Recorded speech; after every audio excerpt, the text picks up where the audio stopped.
अगर आप वनरक्षक या जेल प्रहरी बनना चाहते हैं तो जीएस के ये सवाल आपकी किस्मत बदल देंगे। आज एक भी स्लाइड मिस मत करना। बिल्कुल सही कहा। और आज का हमारा मिशन सिर्फ इन 20 सवालों के आसान आंसर्स रटना नहीं है। असल में हम हर एक क्वेश्चन का पोस्टमार्टम करेंगे। हाँ, मतलब एकदम प्रोफेशनल कोचिंग क्लास की अप्रोच के साथ हर फैक्ट के पीछे छिपा वो एक्स्ट्रा एग्जाम फैक्ट निकालेंगे जो एक्चुअली मेरिट लिस्ट में नाम पक्का करवाता है। ये अप्रोच बहुत ज़रूरी है, क्योंकि एग्जाम्स की तैयारी करते वक्त फैक्ट्स को सिर्फ याद कर लेना काफ़ी नहीं होता। जब किसी फैक्ट को उसके हिस्टोरिकल या ज्योग्राफिकल बैकग्राउंड के साथ समझा जाता है ना, तो वो मेमोरी में एक सॉलिड कहानी की तरह फीड हो जाता है। तो चलिए पूरी एनर्जी के साथ शुरू करते हैं। हमारा पहला सवाल पॉलिटिक्स और हिस्ट्री के उस बेस से जुड़ा है जिस पर देश का सिस्टम टिका है। अब देखते हैं क्वेश्चन नंबर 1। भारत का संविधान कब लागू हुआ? ऑप्शंस हैं ए 15 अगस्त 1947, बी 26 जनवरी 1950, सी 26 नवंबर 1949 या D 2 October 1950। Pause for 2 seconds. सही आंसर है बी 26 जनवरी 1950।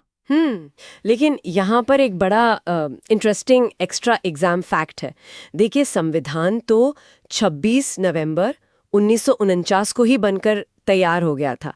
कुछ आर्टिकल्स तो उसी दिन से फॉर्मली लागू भी कर दिए गए थे। तो फिर इस 26 जनवरी वाली स्पेसिफिक डेट का वेट क्यों किया गया? यही वो पॉइंट है जहां कैंडिडेट्स कंफ्यूज होते हैं। एग्जैक्टली। पूरे संविधान को लागू करने के लिए 26 जनवरी का दिन हिस्ट्री के पन्नों से जानबूझकर चुना गया था। इसका रीजन ये है कि 1929 के लाहौर अधिवेशन में कांग्रेस ने तय किया था कि 26 जनवरी 1930 को पूर्ण स्वराज यानी कंप्लीट इंडिपेंडेंस डे मनाया जाएगा। इसे थोड़ा अनपैक करते हैं। यानी आज़ादी मिलने से बहुत पहले ही 26 जनवरी को एक तरह से इंडिपेंडेंस डे की तरह सेलिब्रेट किया जाने लगा था। उसी हिस्टोरिक स्ट्रगल को इज्जत देने के लिए 1950 में इस दिन संविधान फुल्ली लागू हुआ और भारत एक रिपब्लिक बन गया। एकदम परफेक्ट कनेक्शन। हिस्ट्री और पॉलिटी ऐसे ही लिंक होते हैं। चलिए अब स्टेट लेवल पर आते हैं। अब देखते हैं क्वेश्चन नंबर 2। मध्य प्रदेश की राजधानी कहाँ है? ऑप्शंस हैं ए इंदौर, बी ग्वालियर, सी भोपाल या D Jabalpur. Pause for 2 seconds. सही आंसर है सी भोपाल।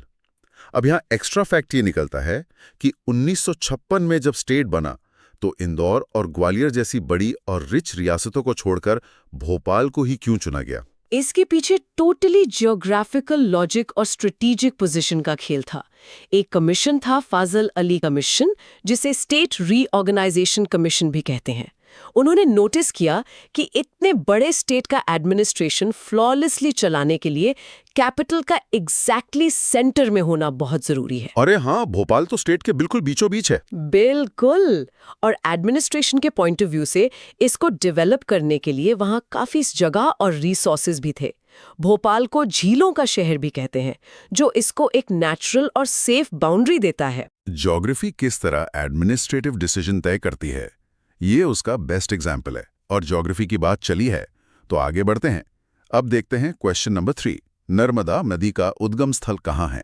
ऑप्शंस है ए पंचमढ़ी, बी अमरकंटक, सी उज्जैन या D Satna. Pause for 2 seconds. सही आंसर है बी अमरकंटक। नदियां तो वैसे भी एग्जाम्स का कोर टॉपिक होती हैं। बहुत क्रूशल टॉपिक है। अमरकंटक अनूपपुर जिले में माइकल रेंजेस पर स्थित है।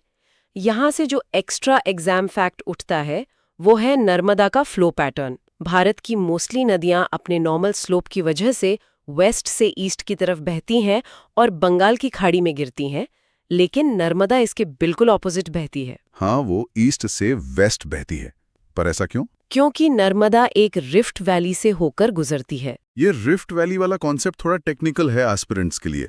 इसे आसान भाषा में समझें तो जब दो बड़े पहाड़ों की श्रिंकिंग होती है, इस केस में विंध्या और सतपुरा, तो उनके बीच की जमीन नीचे धंस जाती है, एक गहरी घाटी बन जाती है। इसी धंसी हुई घाटी में फंसने के कारण नर्मदा को मजबूरन ईस्ट से वेस्ट बहना पड़ता है। एकदम सही एक्सप्लेनेशन। ये वो फैक्ट है जो मल्टीपल टाइम्स पूछा जा चुका है। अब रिवर्स से निकलकर फॉरेस्ट और बायोडाइवर्सिटी पर आते हैं। अब देखते हैं क्वेश्चन नंबर 4। कान्हा राष्ट्रीय उद्यान किस राज्य में स्थित है? ऑप्शंस हैं ए महाराष्ट्र, बी छत्तीसगढ़, सी मध्य प्रदेश या D Rajasthan? Pause for 2 seconds. सही आंसर है सी मध्य प्रदेश। वन रक्षक एग्जाम की तैयारी करने वालों के लिए नेशनल पार्क्स और उनका संरक्षण डायरेक्टली उनके प्रोफाइल का हिस्सा है। कान्हा एमपी का सबसे बड़ा और पहला नेशनल पार्क तो है ही, पर यहाँ का सबसे सॉलिड फैक्ट ये है कि Kanha specifically hard ground barasingha के कंजर्वेशन के लिए वर्ल्ड फेमस है, जो कि स्टेट एनिमल भी है। और एक बहुत इंटरेस्टिंग पॉइंट ये भी है कि कान्हा पहला ऐसा टाइगर रिजर्व था जिसने भूड़ सिंह द बारासिंघा नाम से अपना खुद का ऑफिशियल मैस्कॉट लॉन्च किया था। एक एंडेंजर्ड स्पीशीज को बचाने की क्या जबरदस्त सक्सेस स्टोरी है। एब्सोल्युटली, कंजर्वेशन का एक मॉडल है कान्हा। चलिए अब हिस्ट्री और इकोनॉमी के इंटरसेक्शन पर चलते हैं। अब देखते हैं क्वेश्चन नंबर 5। भारतीय रिजर्व बैंक की स्थापना कब हुई? ऑप्शंस है ए 1935, बी 1947, सी 1950 या डी 1929। Pause for 2 seconds. सही आंसर है ए 1935। ये साल इकोनॉमी के लिए इतना क्रिटिकल क्यों था? देखिए, 1 अप्रैल 1935 को आरबीआई एक्ट 1934 के अंडर इसकी स्थापना हुई। इसके पीछे हिल्टन यंग कमीशन की सिफारिशों का मास्टर स्ट्रोक था।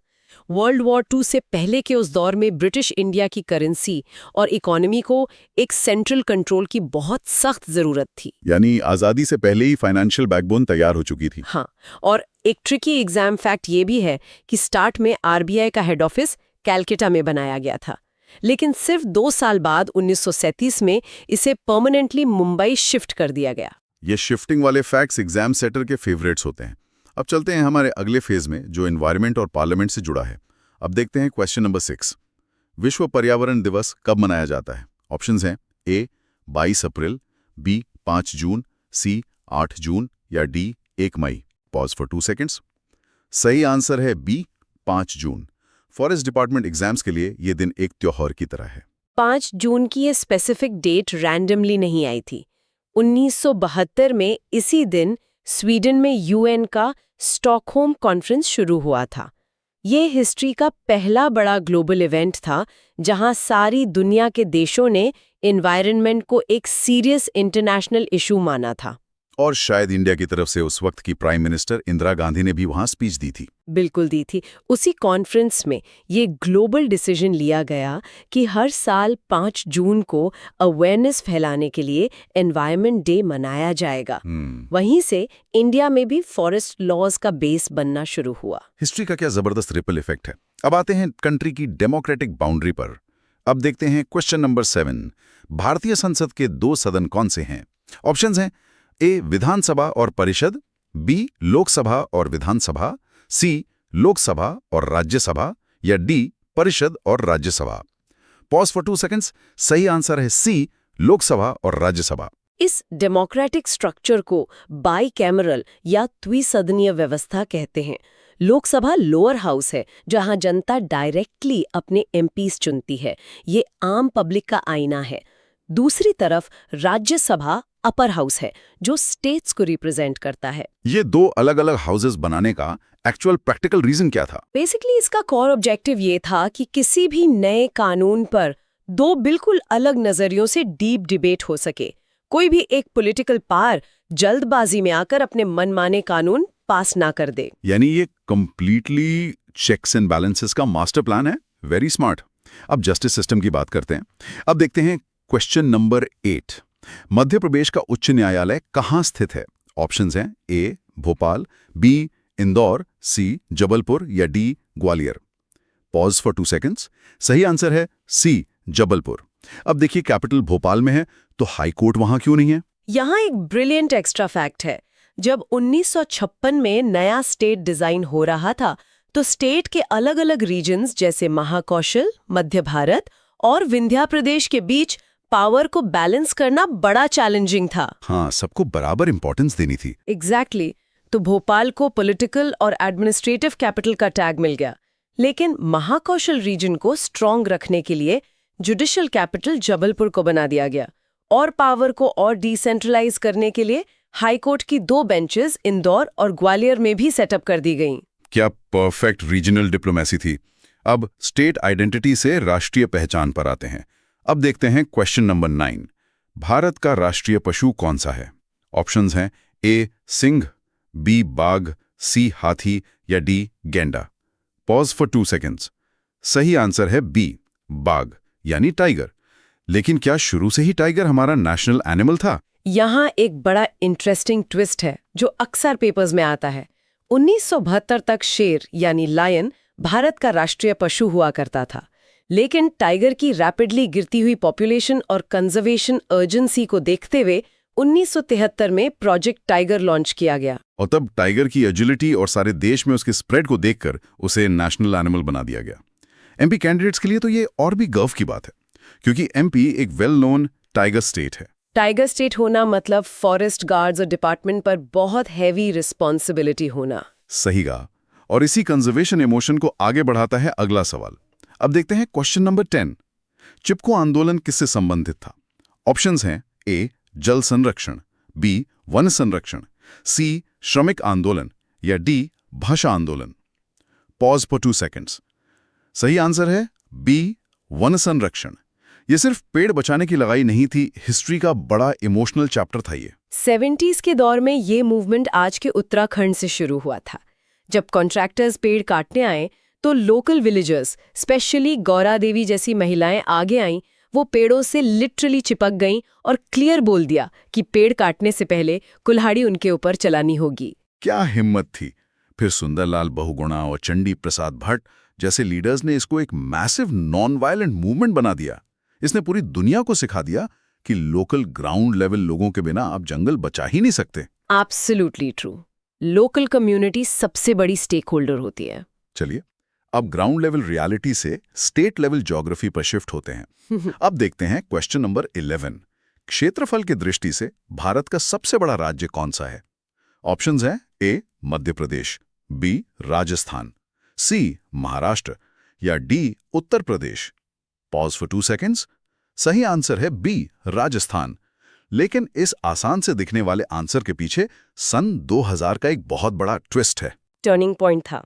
नवंबर 2000 से पहले एक्चुअली एमपी ही एरिया के हिसाब से सबसे बड़ा स्टेट था, लेकिन फिर एडमिनिस्ट्रेशन को स्मूथ करने के लिए एमपी के ईस्टर्न पार्ट को तोड़कर छत्तीसगढ़ नाम का नया राज्य बना दिया गया। और उस डिवीजन में बहुत बड़ा लैंड एरिया और फॉरेस्ट जोन नए स्टेट में चला गया।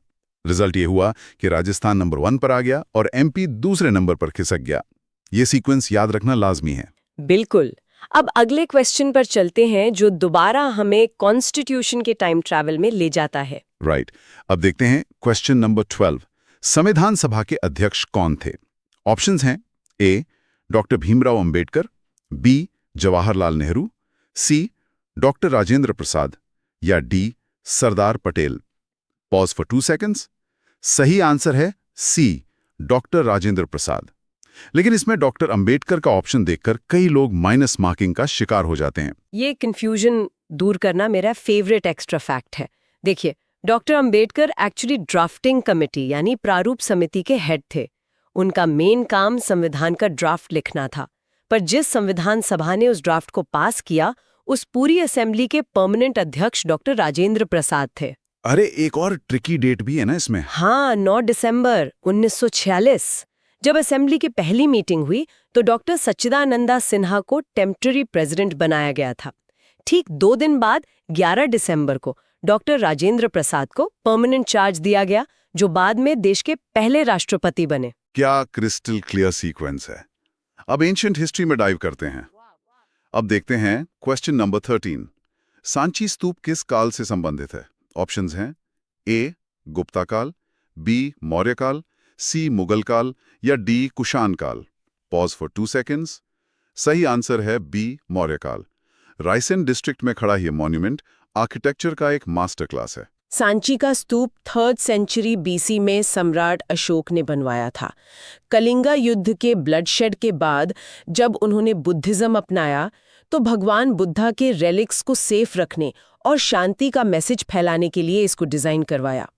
इसकी बनावट में जो अंडा, हर्मिका और छतरी जैसे टेक्निकल पार्ट्स है ना, वो आर्ट एंड कल्चर एग्जाम्स में बार-बार रिपीट होते हैं। और आज के टाइम में ये यूनेस्को की वर्ल्ड हेरिटेज लिस्ट का प्राउड मेंबर भी हैं।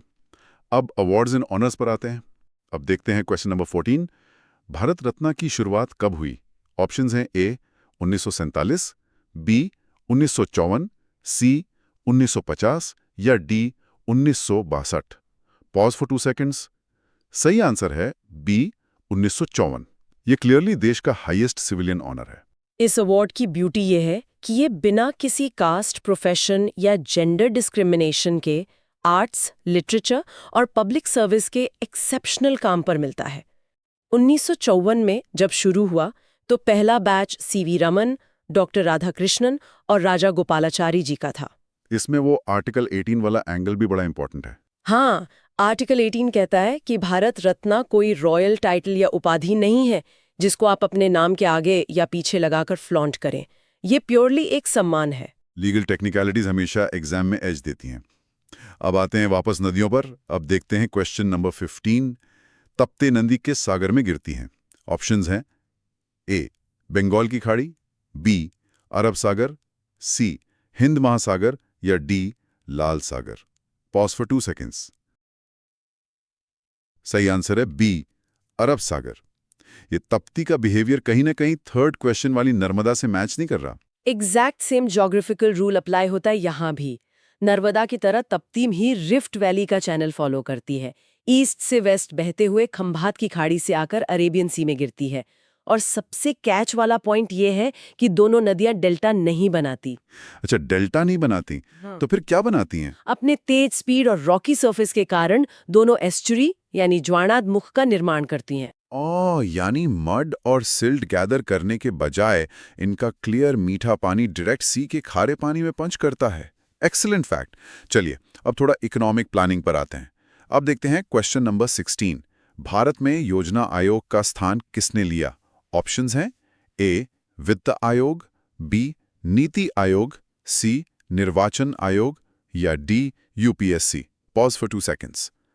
सही आंसर है बी नीति आयोग। 1 जनवरी 2015 को पुराना प्लानिंग कमीशन वाइंड अप करके नीति यानी national institution for transforming India बनाया गया। पुराना कमीशन बेसिकली टॉप डाउन चलता था, जिसमें सेंटर पॉलिसी बनाकर स्टेट्स पर थोप देता था। लेकिन नीति आयोग स्ट्रिक्टली एक थिंक टैंक है। थिंक टैंक से मतलब ये हुआ कि अब स्टेट और सेंटर लेवल पर एक टेबल पर बैठकर बॉटम अप अप्रोच से पॉलिसीज बनती हैं। डिसेंट्रलाइजेशन का बेस्ट स्पेसिमेन।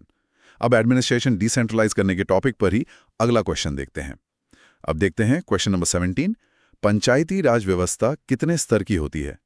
ऑप्शंस हैं ए 2, बी 3, सी 4 या डी 5। Pause for 2 seconds. सही आंसर है बी 3। ये 3 स्तर का बेसिक फॉर्मूला दिया था बलवंत राय मेहता कमेटी ने, जिसमें ग्राम लेवल पर पंचायत, ब्लॉक पर समिति और जिला पर जिला परिषद होती है। 1992 के 73वें कॉन्स्टिट्यूशन अमेंडमेंट ने इसको पक्का कॉन्स्टिट्यूशनल स्टेटस दे दिया। इसका डायरेक्ट कोर ये है कि दिल्ली या भोपाल के एसी रूम में बैठा एक आदमी किसी छोटे गांव की सड़क या पानी की जरूरत फील नहीं कर सकता। ग्राउंड लेवल डेवलपमेंट की पावर्स ग्राउंड के लोगों के पास ही होने चाहिए। रियल डेमोक्रेसी वही है। अब थोड़ा स्टेट इकोनॉमी की मिट्टी सुंगाते हैं। अब देखते हैं क्वेश्चन नंबर 18। मालवा का पठार किस राज्य में स्थित है? ऑप्शंस हैं ए गुजरात, बी राजस्थान, सी मध्य प्रदेश या D Maharashtra. Pause for 2 seconds. सही आंसर है सी मध्य प्रदेश। स्टेट की ज्योग्राफी का एक बहुत मैसिव चंक है ये। और वही ज्योग्राफी स्टेट की फाइनेंशियल हालत डिसाइड करती है। मालवा का प्लेटो लाखों साल पहले वोल्केनो से निकले लावा से बना था। उस बेसॉल्ट रॉक के टूटने से बनी है यहाँ की आइकॉनिक काली मिट्टी। ये सॉइल लंबे टाइम तक पानी होल्ड कर सकती है, जो कॉटन और स्पेसिफिकली सोयाबीन के लिए किसी अमृत से कम नहीं है। तभी इस बेल्ट में इतनी स्ट्रॉन्ग एग्रीकल्चर और इंडस्ट्रियल एक्सपेंशन हो पाई है। अब हम अपने एनालिसिस के एंड पर हैं। अब देखते हैं क्वेश्चन नंबर 19। भारत का राष्ट्रीय ध्वज किसने डिजाइन किया? ऑप्शंस हैं A Mahatma Gandhi, B Pingali Venkayya, C Sardar Patel या D Subhash Chandra Bose. Pause for 2 seconds. सही आंसर है B Pingali Venkayya. Pingali Venkayya freedom fighter होने के साथ साथ एक कृषि वैज्ञानिक भी थे। 1921 के विजयवाड़ा अधिवेशन में उन्होंने एक basic flag design Gandhi ji को दिया था। उसमें लगातार रिफाइनमेंट होते रहे और फाइनली 22 जुलाई 1947 को संविधान सभा ने आज वाले तिरंगे को अडॉप्ट किया। कलर्स का प्रिसाइज रेशियो, सैफरन का त्याग, व्हाइट की पीस और अशोका चक्र की एंडलेस प्रोग्रेस, ये सब डायरेक्टली पूछे जाते हैं। हर कलर का एक पूरा फिलॉसफी है। चलिए, अब इस हाई एनर्जी डिस्कशन के आखिरी सवाल पर पहुंच गए हैं। अब देखते हैं क्वेश्चन नंबर 20। मध्य प्रदेश का सबसे बड़ा राष्ट्रीय उद्यान कौन सा है? ध्यान दीजिएगा ऑप्शंस पर। ऑप्शंस हैं ए पेंच, बी कान्हा, सी बांधवगढ़ या D Satpura. Pose for 2 seconds. दिए गए इन स्ट्रिक्टली 4 ऑप्शंस और ऑफिशियल आंसर की के हिसाब से सही आंसर है डी सतपुरा। हालांकि हमें पता है कि एब्सोल्यूट एरिया के कॉन्टेक्स्ट में कान्हा स्टेट का सबसे बड़ा पार्क है, लेकिन एग्जाम्स में कई बार दिए गए स्पेसिफिक चॉइसेस में से कॉन्टेक्स्ट के हिसाब से सेलेक्ट करना पड़ता है। ये एक बड़ी इंपॉर्टेंट स्किल है एग्जाम हॉल के प्रेशर में। Satpura national park Narmadapuram district में पड़ता है और ये स्पेसिफिकली अपने रगेड और अनइवन टेरेन के लिए फेमस है। पचमढ़ी बायोस्फीयर का क्रूशियल पार्ट होने के कारण यहाँ डीप रवीन्स और सैंडस्टोन की चोटियां मिलती हैं। यहाँ की बायोडाइवर्सिटी बाकी पार्क से बहुत अलग लेवल की चैलेंजिंग है।